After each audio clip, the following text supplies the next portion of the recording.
head teacher at Friarsgrove Primary School. We have, I think, 5 or 6 of you, even more now, come to see us this morning, so that's lovely. Good morning to you. We're going to go through a little bit about ourselves, a little bit about the school, and then we'll have an opportunity at the end if you've got any questions. If you do have any questions, somewhere on your screen there should be a little speech bubble. If you press on that, a message will come up on the side. So if you could then write a little message on the side there, and then we'll go through those questions at the end. We are recording talking, so if you could make sure that you are on mute, please.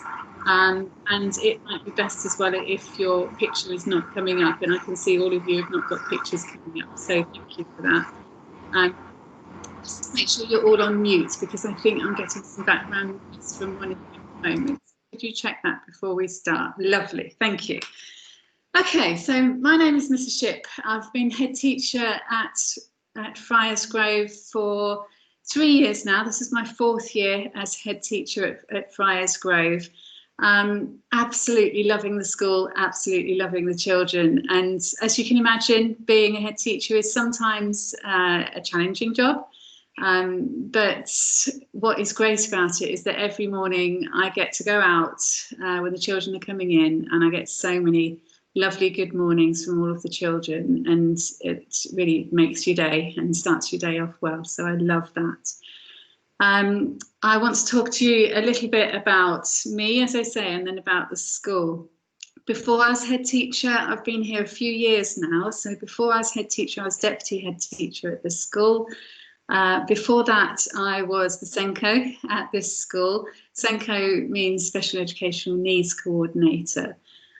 Before that, I was a teacher in various other schools. I've taught every year group from reception up to year 6 across the years.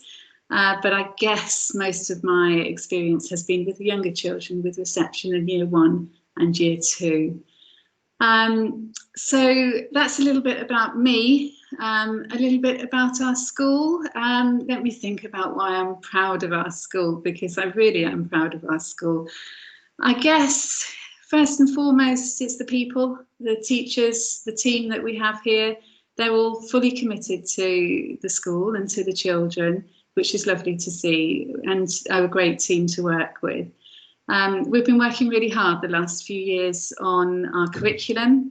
We've been working really hard on our approaches, and we're really proud that in 2019, which was the last SATs that any schools did, we got the best outcomes we have ever had. So we're really pleased with that. I'm really proud of our school and our grounds. What you see from the front of the school is a very small school with a car park that gets muddy in the winter. But as you go backwards, and hopefully you've seen on our website, you see a much bigger school with massive grounds that we use for all sorts of things, not just sport and playtime, but also the children are out there doing outdoor activities, making fires and whittling wood, and all sorts of things going on out there as well. The other thing I'm proud of is the care that we give to our children alongside their learning, and hoping that they will do their best in their learning. We do our best to care for our children, making sure that they and their families get any support that they need to do the best that they can do. And lots of our parents say that we are a friendly school, we are a welcoming school, and we're really proud to have that reputation. Now, I'm going to pass you on to Karen Bhattacharjee. She is the reception lead, and she's going to tell you a little bit about herself and a little bit about reception, and then you'll come back to me at the end and we'll see if there's any questions to answer.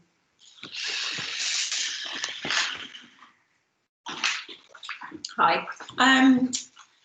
well, I was going to say nice to see you all, but actually I can't see you, but it's nice to get this chance to have a chat with you and explain some of the things that go on specifically in early years. My name is Karen Bhattacharjee, and I'm currently the EYFS lead, reception, and one of the reception teachers. And I've been doing that for a couple of years now. But I've actually been teaching over 20 years.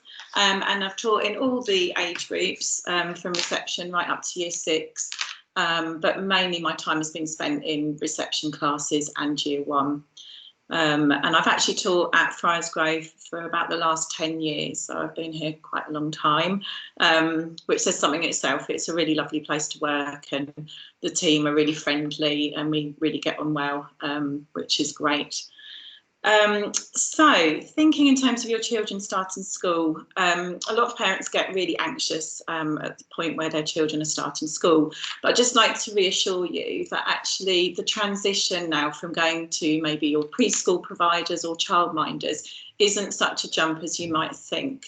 The reception year, which is the first year that they spend in school, is actually part of the early years foundation stage.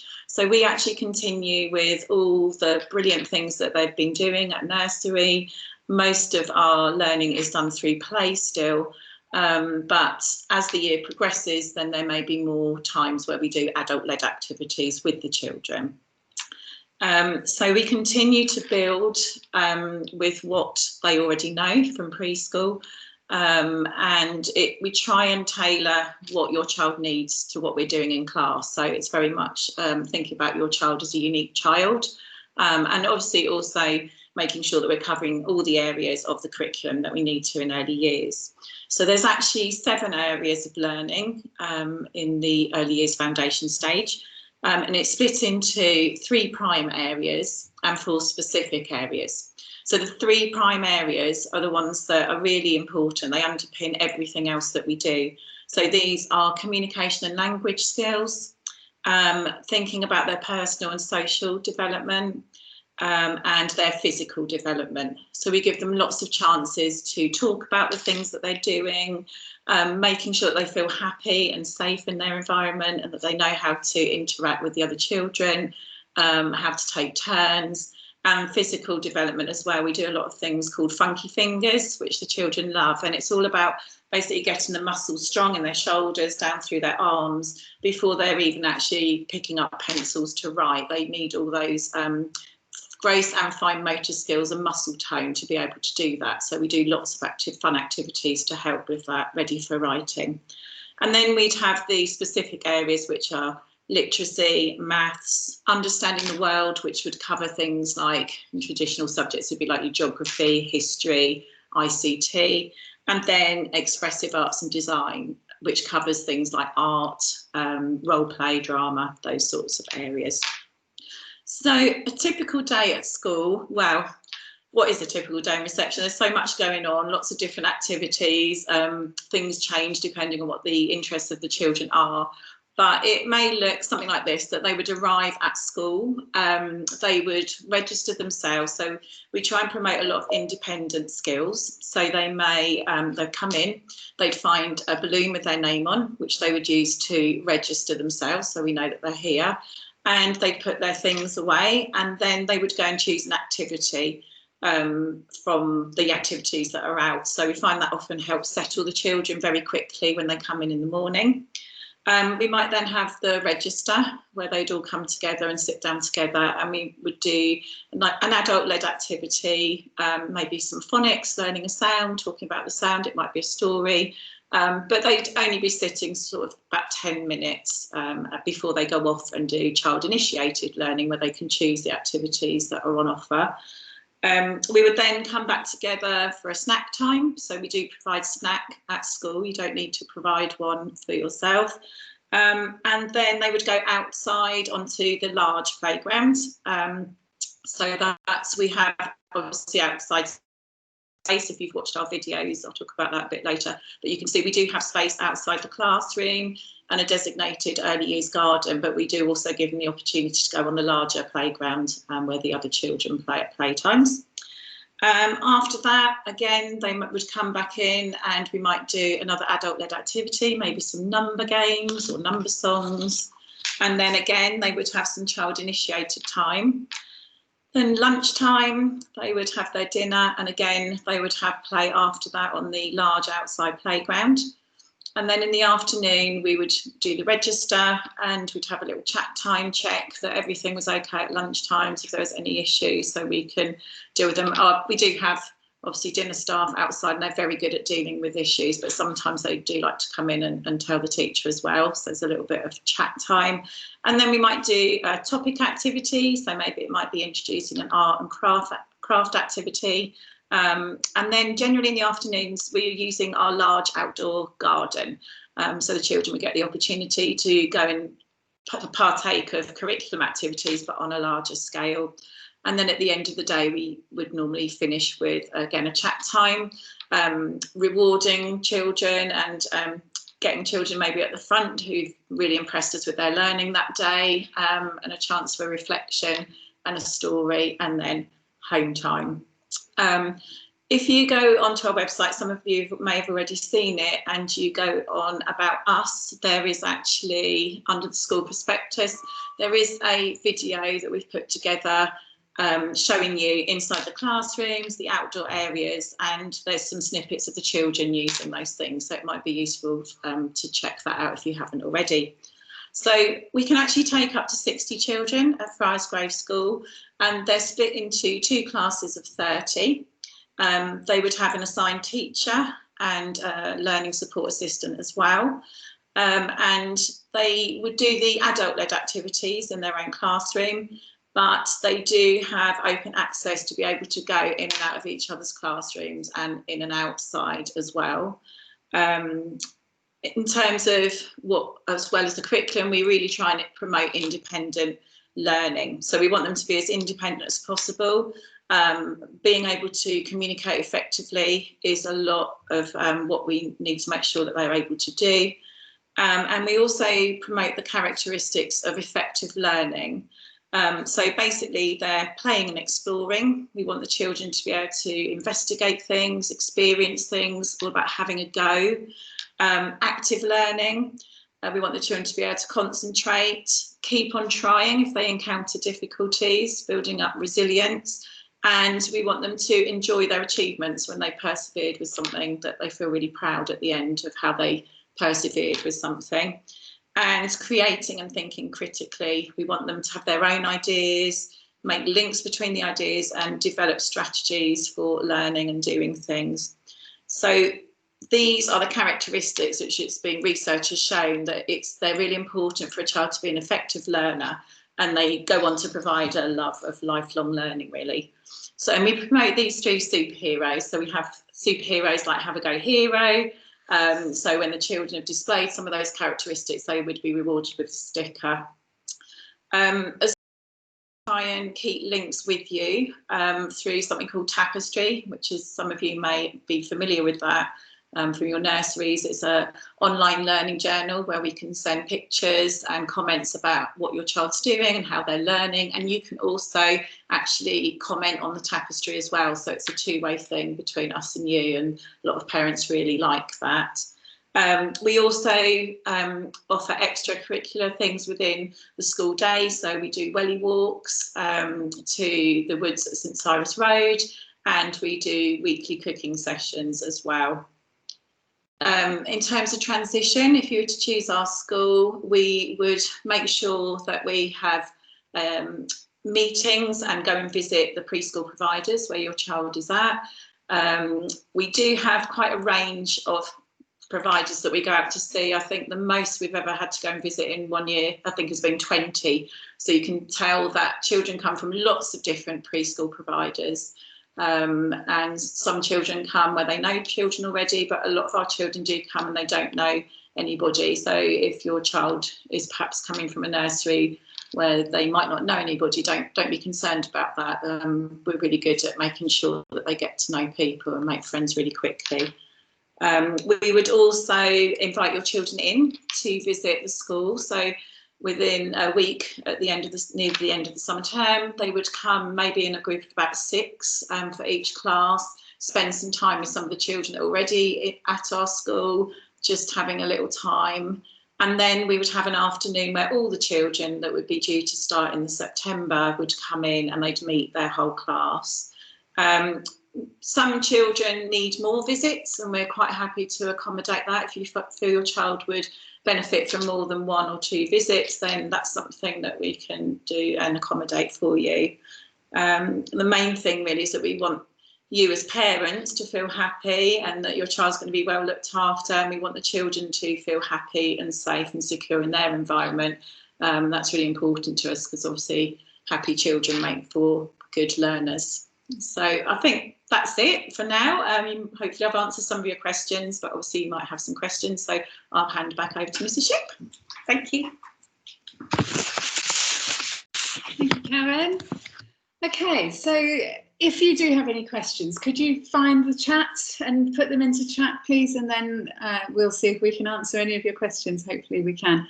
While you're busy writing questions, if you would like to, I just want to talk about the catchment area very briefly with you. The estate that we're on within the St John's area is quite a static estate, in that what we find is that families that come here tend to stay as their children grow up into adults, which means that in our catchment we've got lots of grown-up families, which means in effect that we can take families from further afield than just our catchment area. So if you're not within our catchment area, don't worry too much about that, because we very often take children from much further afield. We've got children from local villages, we've got children from other side of Colchester as well. So if you are concerned about that, please don't be. As long as you put us first, second, then you've got a very good chance still of getting into our school. Okay, I'm going to have a look and see if we've got any questions today.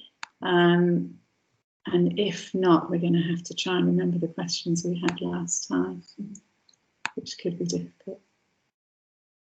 Okay, you're very quiet this time, everybody. I can't see any questions when we're looking in the wrong place. Don't think I am.